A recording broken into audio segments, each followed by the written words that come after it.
এই কথাটা কে বলেছেন? না না, আল্লাহ বলেন না। আন্দাজে মারলে হইব নাকি? বুঝে শুনে জবাব দিতে হবে। দুই হাত দিয়ে বাধা দিতে হবে। কথাটি কার? রাসূল করিম সাল্লাল্লাহু আলাইহি ওয়াসাল্লামের। মান রা মিনকুম মুনকারান ফালিয়ুগাইয়িরহু বিয়াদি।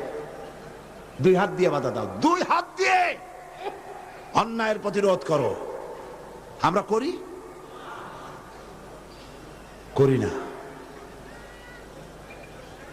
এই সরকারের আমলে সিনেমার যত ন্যাংটা ছবি রাস্তায় রাস্তায় টানানো, আমি জিজ্ঞেস করতে চাই, এত নোংরা ছবি বাংলার ইতিহাসে কোনদিন টানানো হয়েছে কিনা?